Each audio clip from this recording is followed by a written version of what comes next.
तो पिछली क्लास में हमने मोमेंटम पढ़ लिया था। आज पेज नंबर 61 पर दो एग्जाम्पल हैं, वो पढ़ रहे हैं।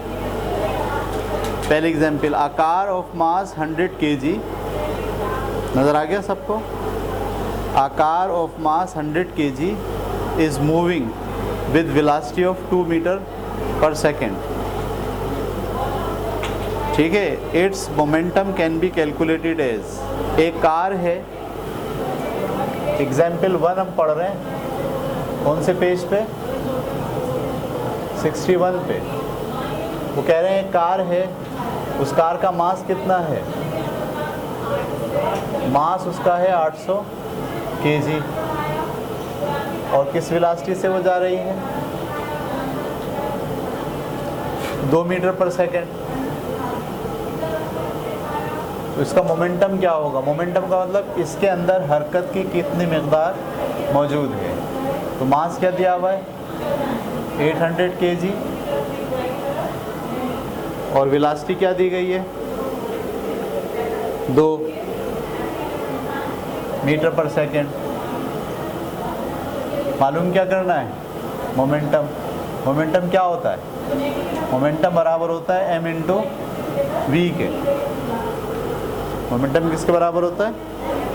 हाँ, इसको याद रखना है आपको फार्मूले को। तो P बराबर है m की जगह पे क्या लिखेंगे? 800, और V की जगह पे क्या लिखेंगे? 2। 800 को 2 से मल्टीप्लाई करेंगे, क्या आ गया? 1600। और इसका यूनिट क्या होता है? Newton second. इसका यूनिट क्या होता है? याद रखना, भूलना नहीं है। मोमेंटम का यूनिट न्यूटन सेकंड होता है। ठीक है, यानी ये जब गाड़ी इस स्पीड से चल रही है तो इसके अंदर इतनी हरकत मौजूद है, इसका मोमेंटम इतना है। अगर यह इंजन बंद करेगा, इसका मतलब है कि अब वो 1600 जो मोमेंटम है उसकी वजह से चलना शुरू बरकरार रहेगी। ठीक है, ये था पहला। अब आइए दूसरी एग्जाम्पल, ये हल हुई भी है, किताब में से आप उतार लीजिएगा। A 60 kg object is moving at a velocity of 5 metre per second. 60 kilo का ऑब्जेक्ट है, उसकी वेलोसिटी कितनी है? 5 मीटर पर सेकेंड है। What is its momentum? ये भी वही है। मास कितना दिया हुआ है? ये एग्जाम्पल 2 है, कार की एग्जाम्पल नहीं है, कोई ऑब्जेक्ट है। मास कितना है उसका? 60 kg, और किस वेलोसिटी से चल रहा है? 5 मीटर पर सेकेंड, है ना? मालूम क्या करना है? मोमेंटम। मोमेंटम का फार्मूला लगा के वैल्यू पुट कर दो।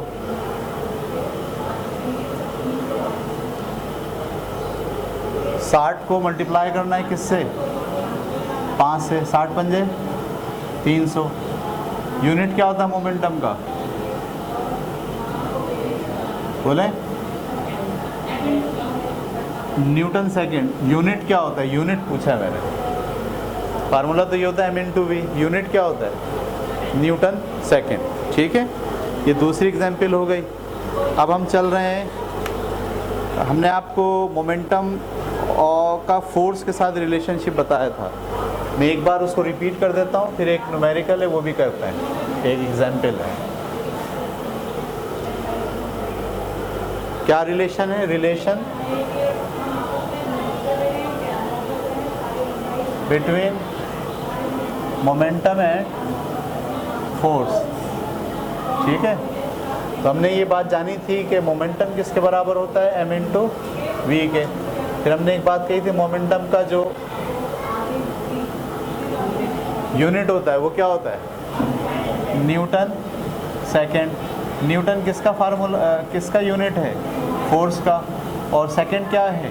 टाइम। तो हमने कहा था ये जो मोमेंटम होता है ये फोर्स इंटू टाइम के भी बराबर होता है। सही है। अब मैंने आपसे कहा था ये कौन सी फोर्स है और ये कौन सा टाइम है। तो इसके लिए मैंने मिसाल दी थी आपको कि एक गाड़ी है, सही है, फर्ज कीजिए वो गाड़ी चल रही है इस तरफ, और इसका जो मास है वो फर्ज करो 800 kg है। कितना है? और ये 50 की स्पीड से जा रही थी, v कितना था? यहाँ पर इसका इंजन बंद किया है, जैसे ही इंजन बंद करा है तो अब क्या होगा? अभी अब चलते चलते आहिस्ता आहिस्ता रुकेगी। तो कौन सी फोर्स इसको रोक रही है? ये जो यहाँ इसके व्हील के और इसके दरमियान में जो फोर्स है जो इसको रोक रही है, ये है वो फोर्स, ये है वो फोर्स। तो अब ये रुकते रुकते जितना टाइम लेगी, फर्स्ट करो ये रुकी जाके 25 सेकंड में, कितने सेकंड में रुकी? 25 सेकंड में। तो अगर ये वाली फोर्स को इस टाइम से मल्टीप्लाई कर दिया जाए तो जो जवाब आएगा वो किसके बराबर होगा? इसके मोमेंटम के बराबर होगा। तो आपके जहन में ये वाली फोर्स होनी चाहिए, कौन सी फोर्स है?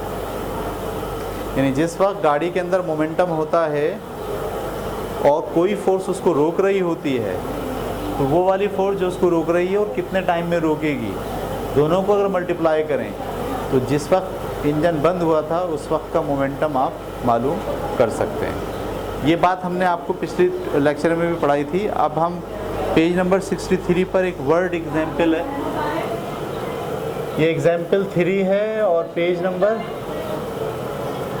63 पर है। देखें क्या है ये example. Find the force that can stop a body to rest in 4 second. वो वाली फोर्स मालूम करें जो एक बॉडी को रोक देती है 4 सेकेंड में। From its initial velocity of 16 metre per second. उसकी इनिशियल वेलोसिटी कितनी थी? 16 मीटर पर सेकेंड थी। Mass of the body is 3 kg। ठीक है, तो देखिए एक दूसरा एस्पेक्ट भी है इसका। वो एस्पेक्ट क्या है वो समझ लीजिए। तो कोई ऑब्जेक्ट है, फर्ज करो ये कोई गोला है, इसका मास कितना है? बोले 3 kg है क्या? 3 kg। ठीक है, और इसकी स्पीड कितनी थी इनिशियल? 16 metre per second. अच्छा, अब ये ऐसे लुढ़कता लुढ़कता आया और यहाँ के रुक गया है। रुकने का मतलब इसकी VF कितनी हो गई? 0 मीटर पर सेकेंड। कितने टाइम तक चला ये यहाँ से यहाँ तक? 4 सेकेंड। टाइम कितना लिया इसने? 4 सेकेंड। तो आप बताइए कि वो जो फोर्स है जो रोक रही थी वो क्या है?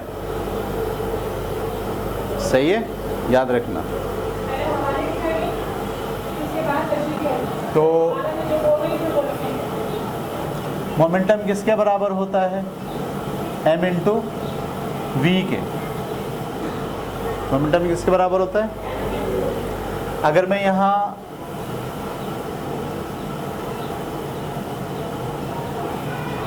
t से यहाँ भी डिवाइड करूँ और t से यहाँ भी डिवाइड करूँ, इसको बहुत तवज्जो से देखिए आप। दोनों तरफ क्या करा मैंने? और चेंज यहाँ पे भी लगा दूँ, यहाँ पे मैंने क्या लगा दिया? 1 सेकेंड में मोमेंटम में आने वाली तब्दीली बराबर है। चेंज वहाँ पे भी लगा दूँ, मास तो चेंज होता नहीं। चेंज क्या होती है? वेलोसिटी डिवाइडेड बाय टाइम के। तो ये मैंने लिखा डेल्टा पी ऐसे ही is equal to T is equal to mass ऐसे ही, और ये डेल्टा वी क्या होता है? V F minus V I upon T.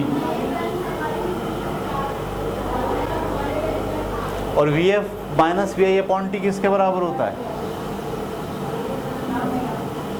बताएं, V F minus V I upon T किसके बराबर होता है? एक्सेलरेशन के।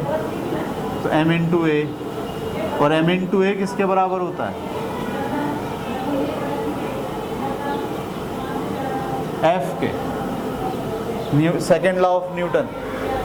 ये देख के अगर तुमको F समझ में नहीं आ रहा तो इसका मतलब है सेकेंड लॉ ऑफ न्यूटन नहीं आया। किसी भी ऑब्जेक्ट के मास को उसके एक्सेलरेशन से मल्टीप्लाई करने से जो जवाब आता है वो क्या होता है? फोर्स। और सेकेंड लॉ ऑफ न्यूटन पूरी फिजिक्स की रीढ़ की हड्डी है। घूम फिर के कहीं ना ये आएगा। यहाँ पे भी आ गया। तो यहाँ से समझ में आया कि 1 सेकेंड में मोमेंटम में आने वाली तब्दीली ये लिखा है 1 सेकंड में मोमेंटम में आने वाली फोर्स कहलाती है, या उस फोर्स की वजह से आती है जो उसको रोक रही है। तो वो फोर्स जो इसको रोक रही है वो मैं यहाँ ऐसे तीर के निशान से जाहिर करता हूँ। कुछ पकड़ पाए मेरी बात? देखो इसका मास कितना है 3 और इसकी स्पीड कितनी है 16। 16 को 3 से मल्टीप्लाई करो 48। तो इस वक्त मोमेंटम कितना है इसका 48। ये बात क्लियर हो गई? अब 48 है, फिर आगे बढ़ने से मोमेंटम कम हुआ ज़्यादा हुआ? कम हुआ, क्योंकि स्पीड कम हो रही है। फिर और कम हुआ, फिर और कम हुआ, यहाँ आके कितना हो गया 0। मोमेंटम 48 था, 4 सेकंड में 0 हो गया। 1 सेकंड में कितना कम हुआ? 12 कम हुआ। 12 चौक 48।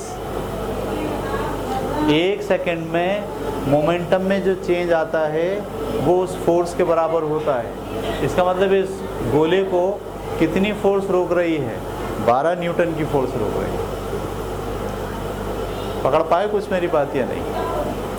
जिस वक्त ये गोला यहाँ से चला था, बॉल यहाँ से चली थी, उस वक्त इसका मोमेंटम क्या था?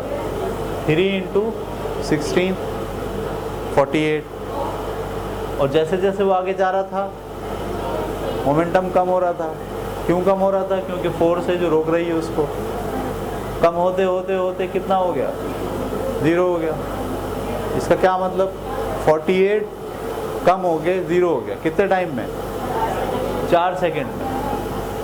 4 सेकंड में 48 0 पे आ गया। 1 सेकंड में कितना कम हुआ? 12। तो 1 सेकंड में मोमेंटम में जो चेंज आता है उसे क्या कहते हैं? फोर्स। अब आप मालूम कर लो। इसकी जगह लिखा आपने m कितना था? m × v/t बराबर है किसके? f के। m कितना है? 3। v कितनी है? 16। चेंज इन वेलोसिटी 16 है। टाइम कितना है? 4। 4 को इससे काट दो, 4 चौक 16, 4 तिया क्या आ गया? 12। तो f बराबर है 12 न्यूटन के। तो यहाँ से आपके पास एक फार्मूला और आ गया, ये वाला। एक फार्मूला ये है कि फोर्स को टाइम से मल्टीप्लाई करने से क्या आता है? मोमेंटम। और एक फार्मूला क्या है? 1 सेकंड में मोमेंटम में जितनी चेंज आ रही हो उसको, मिसाल के तौर पर आप कैरम बोर्ड पे बैठे हो और स्ट्राइकर फेंक रहे हो। क्या फेंक रहे हो? स्ट्राइकर का मास होता है और आप उसको क्या देते हो? वेलोसिटी।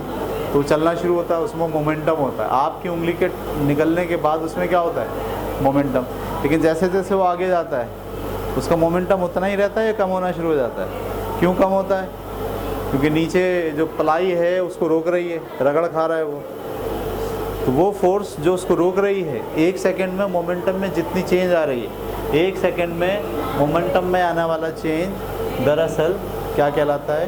वो फोर्स कहलाता है जो उसमें चेंज ला रहा है। तो फोर्स का देखें एक एस्पेक्ट एक्सेलरेशन है कि वो चीज़ जो किसी ऑब्जेक्ट में एक्सेलरेशन ला रही हो उसको भी आप फोर्स कहते हैं। और वो चीज़ जो किसी चीज़ के मोमेंटम में चेंज ला रही हो उसे भी क्या कहते हैं? अगर मोमेंटम कम हो रहा होगा तो फोर्स गाड़ी को रोक रही होगी, और मोमेंटम अगर बढ़ रहा होगा तो फोर्स गाड़ी को मज़ीद धक्का लगा रही होगी। ठीक है, ये उतारें ये वाला, कम से कम एग्जाम्पल 3 उतार लें, ये भी उतार लें पूरी बात। ये असल में हमारा टॉपिक था, रिलेशन बिटवीन